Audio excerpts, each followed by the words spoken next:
आज मुझे प्रकृति की गोद में सोने का मौका नहीं मिलेगा क्योंकि मुझे आज कहीं जाना है।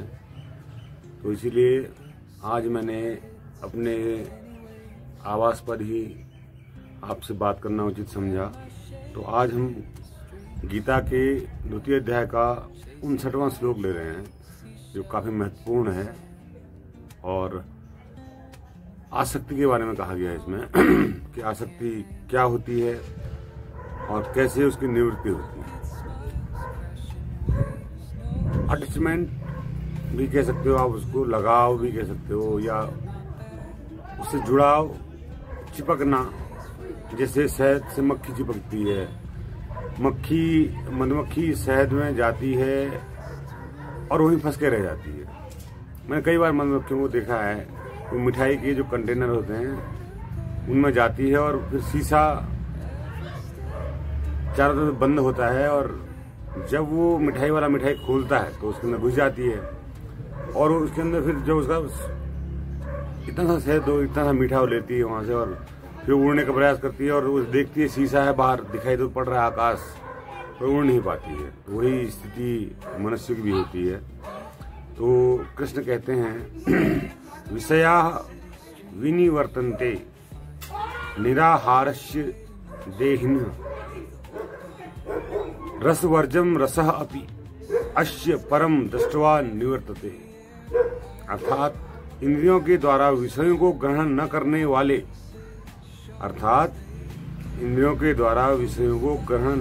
वाले, पुरुष के भी केवल विषय तो निवृत्त हो जाते हैं परंतु उनमें रहने वाली आसक्ति निवृत्त नहीं होती। इस स्थित प्रज्ञ पुरुष की तो आसक्ति भी परमात्मा का साक्षात करके निवृत्त हो जाती है। तो क्या अर्थ समझे इससे?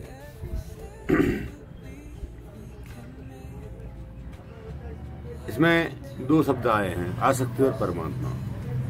निरासक्ति भी एक तीसरा शब्द हम जोड़ सकते हैं। तो जब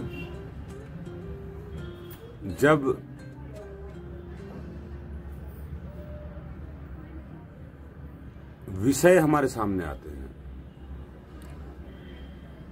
हम मतलब इंद्रियां, मतलब मस्तिष्क, मतलब उसके ऊपर अभौतिक चीज मन, 3 चीजें हैं, अभौतिक मन, भौतिक मस्तिष्क, भौतिक इंद्रियां।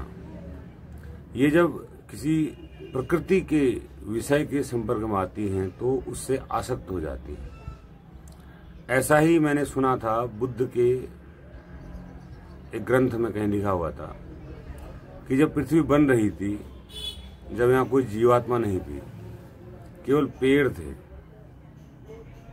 पेड़ थे, हरियाली थी, सुंदरता थी, तो ये जो आत्माएं थी आकाश में मुक्त विचरण करती थी और पृथ्वी की हरियाली और सुंदरता और यहाँ के वैभव को देखकर वह आसक्त हुई और योनि धारण कर ली और पदार्थ के संपर्क में आकर आसक्ति रहित न होकर आसक्ति सहित हो गई। ऐसा लिखा था। कुछ ये बात सही भी मालूम पड़ती है कि ऐसा हुआ हो सकता है कि हम देख पाते हैं कि ब्रह्मांड में बहुत सारी दूर तक हम देख चुके हैं, नजर लगा चुके हैं, तो अभी तक हमको ऐसा कोई ग्रह नहीं मिला है जिसमें जीवन हो जैसा कि पृथ्वी में। हो सकता है कि हमारी खोज में कमियां हों क्योंकि हम इतना दूर तक स्पष्ट देख नहीं पाए हों, लेकिन फिर भी जितना हम देख पाए हैं वहां तक जीवन कहीं नहीं है ऐसा जैसा कि पृथ्वी में। तो आत्माओं का आसक्त होना अवश्यंभावी है, जबकि वो खुद परमानंद की अवस्था में थी। और एक आत्मा जो होती है बालक की तरह होती है। बालक का जो हृदय होता है वो आनंदित होता है, लेकिन वह माया के प्रपंचों से अनभिज्ञ होता है। माया यानी प्रकृति के प्रपंचों से अनभिज्ञ होता है, और उसी प्रकार से आत्मा भी शिशुवत होकर प्रकृति के आकर्षण में फंस गई। अब फंस तो गई, चलो ठीक है, भिन्न भिन्न योनियों में यहाँ विचरण कर रही है। और इसमें मेरा एक प्रश्न ये उठता है, उस पुस्तक में जो प्रश्न लगी, जो पेड़ है वो भी तो ये योनि है, पेड़ में भी तो आत्मा ही है।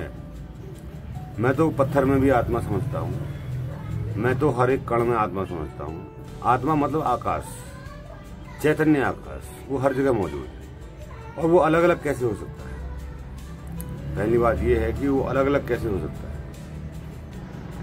अगर उन्होंने लिखा है बुद्ध ने, तो कुछ सोच कर ही लिखा होगा कि आत्माओं की जो हमारा आकाश है अलग अलग ऐसे हो सकता है जैसे हम कोई मकान बना लेते हैं। मन का आवरण अगर उस आकाश में लगा हो, उस आकाश में मन का आवरण लगा हो, वो ऐसी आत्मा जरूर निश्चित रूप से सोचती भी होगी और आकर्षित भी हो सकती है। तो मन के आकाश, मन के द्वार, मन की दीवारें लगी हुई आत्मा, मन की दीवारें लगा हुआ आकाश भौतिक चीजों के प्रति आसक्त हो सकता है। तो कृष्ण कह रहे हैं कि अगर कोई पुरुष यत्न प्रयत्न करके इन जो वासनाएं हैं इनसे वो मुक्त हो भी जाए, जो विषय हैं उनको ग्रहण न करने वाले पुरुष, जो विषय हैं इनको ग्रहण न करें। माना आप योगी बन गए, आप भोजन एक टाइम कर रहे हैं, सात्विक भोजन कर रहे हैं और बिल्कुल ब्रह्मचर्य में आप जीवन व्यतीत कर रहे हैं, सब कुछ कर रहे हैं, विषयों को आप ग्रहण नहीं कर रहे हैं, पर आपका मन जो है, आपकी आसक्ति जो है विषयों में लगी रहेगी। मन ही मन आप स्त्री भोग की कल्पना कर सकते हैं, मन ही मन आप 52 भोगों की कल्पना कर सकते हैं, मन ही मन आप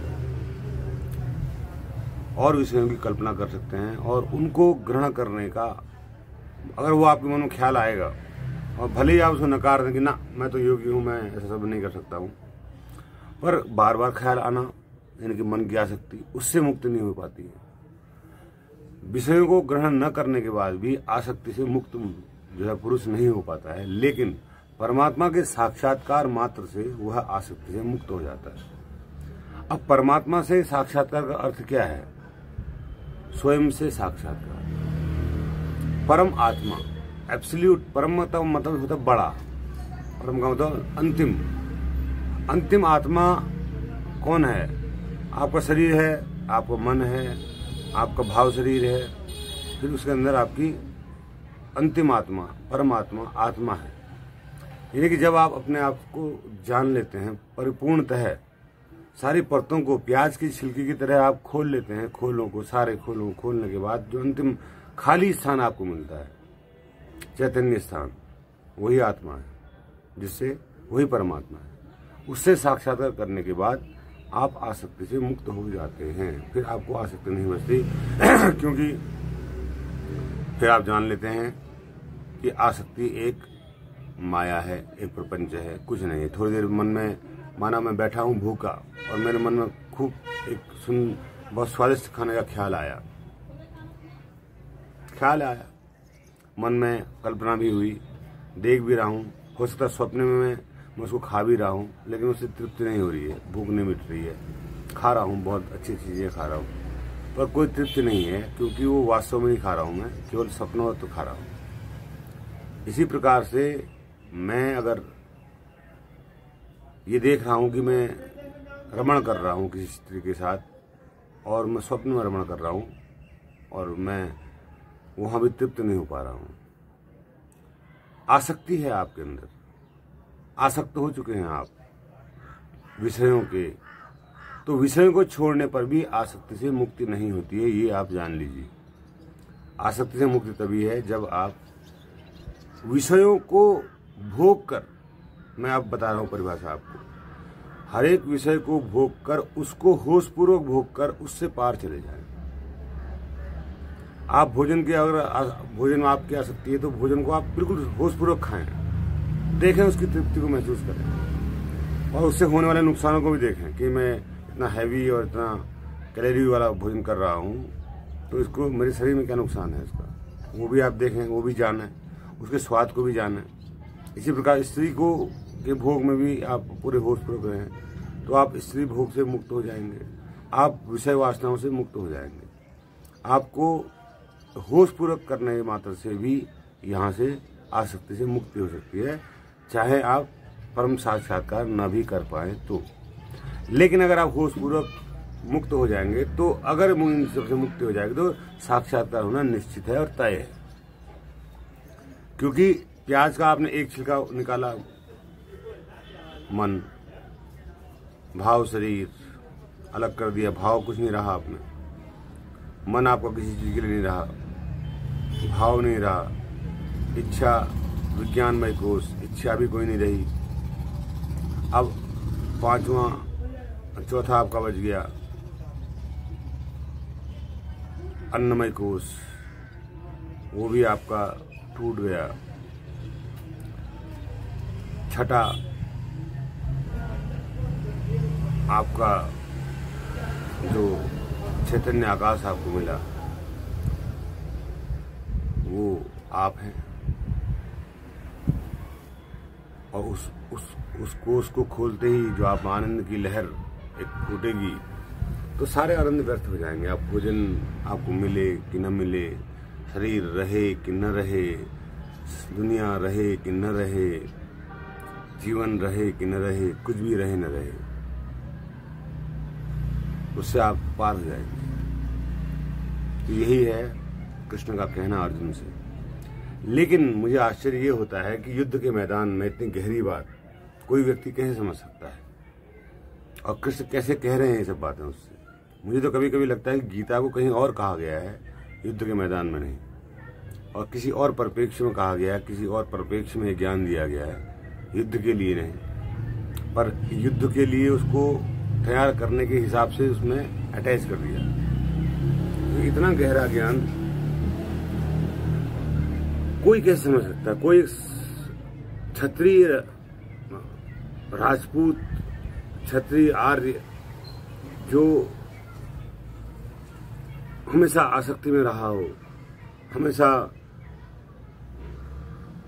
मन में उसका कोई कंट्रोल न रहा हो, कोई विवेक न रहा हो, हमेशा वो जो अपने अहंकार में जीता रहा हो, वो इतनी गहरी बात को कैसे समझ सकता है?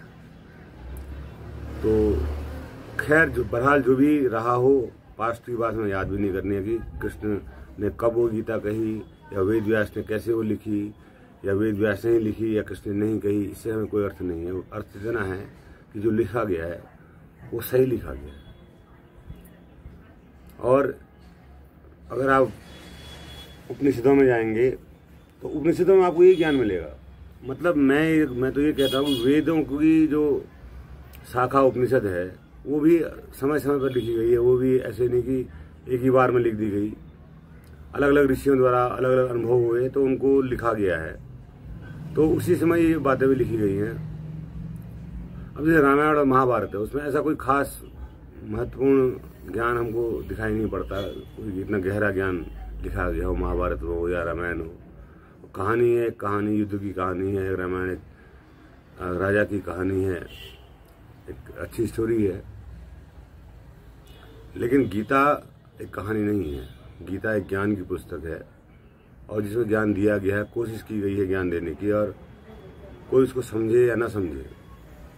मैं किसी हिंदू धर्म का सपोर्ट नहीं करता, मैं किसी सनातन धर्म का सपोर्ट नहीं करता, मैं किसी मुस्लिम धर्म का सपोर्ट नहीं करता, मैं किसी ईसाई धर्म का सपोर्ट नहीं करता, मैं किसी धर्म को नहीं मानता हूँ। मैं एक ही धर्म को मानता हूँ, वो है मानव धर्म। मानव का क्या धर्म है, वो धर्म चाहे कृष्ण ने हमें बताया और समझाया हो, चाहे शिव ने हमें समझाया बताया हो, चाहे कृष्णमूर्ति ने, ओशो ने, चाहे किसी और संत ने, कबीर ने, इन्होंने हमें बताया हो, तो लेकिन जो धर्म है वो मनुष्य के लिए है। उस धर्म में संप्रदाय बनाने की कोई आवश्यकता नहीं है, कोई जरूरत नहीं है कि तुम हिंदू हो, कि तुम मुसलमान हो, कि तुम सिख हो, कि तुम ईसाई हो, कि तुम जैन हो, कि तुम फारसी हो, कि तुम कुछ और हो, चाइनीज हो, चीनी हो। अब इस वीडियो को अगर मैं इसमें कृष्ण का पोस्टर लगा दूंगा तो इसमें लाइक ना, इसमें व्यूज अच्छे आते हैं। गीता का ज्ञान लिख दूंगा तो, अगर मैं लिख दूंगा आसक्ति रहित होकर, आसक्ति से कैसे मुक्त होए, तो नहीं आएगा। तो देखने वाले क्या देख रहे हैं? कृष्ण को देख रहे हैं। कृष्ण ने क्या कहा है और इस व्यक्ति ने कृष्ण को कैसे समझा है, मैंने कृष्ण के इस श्लोक को कैसे समझा है, इस बात को जानना चाहते हैं लोग, और वो देखते भी हैं इन चीजों को। तो आज के लिए इतना ही इस श्लोक में, और बाकी मिलेंगे फिर कल।